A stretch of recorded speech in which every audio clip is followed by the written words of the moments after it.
जी दोस्तों, आप सभी का बहुत बहुत स्वागत है हमारे चैनल पे। आपको आज बहुत ही प्यारा सा एक सीडी सॉन्ग सुनाएंगे जो कि बहुत ही हाल में बहुत चल रहा है। नाम है कन्या में करधन पाँव में साटी तोड़। आप सुनिए और आनंद लीजिए। और जो भी इस चैनल पे नए हैं वो प्लीज सब्सक्राइब कर दीजिए। और ऐसे आपको मिलेगा ऐसे ही आनंद भरे छत्तीसगढ़ी गीत सुनिए, हिंदी गीत सुनिए और मजा कीजिए। चलो फिर सुनते हैं, आज का वीडियो स्टार्ट करते हैं।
लाना जी, वो लाना वीडियो यार, उहिच के जगह टेका।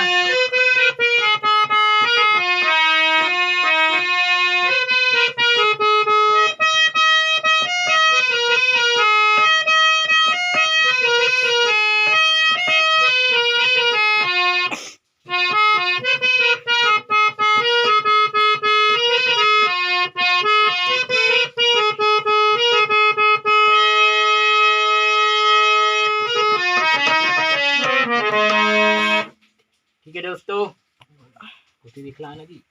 ठीक है दोस्तों, कैसा लगा वीडियो आप बताइए, और कैसा लगा ये गीत आप जरूर, और कोई भी गलती होगा तो माफ़ कीजिए यार, अपने छोटा भाई समझ के। और प्लीज़ एक बार और बोल रहा हूँ, जो चैनल को सब्सक्राइब नहीं करे सब्सक्राइब करिए, और ऐसे नए नए गाने छत्तीसगढ़ी सॉन्ग सुनिए और आनंद कीजिए। चलिए फिर मिलते हैं अगले वीडियो के साथ, तब तक के लिए जय जोहार, जय छत्तीसगढ़, वंदे मातरम।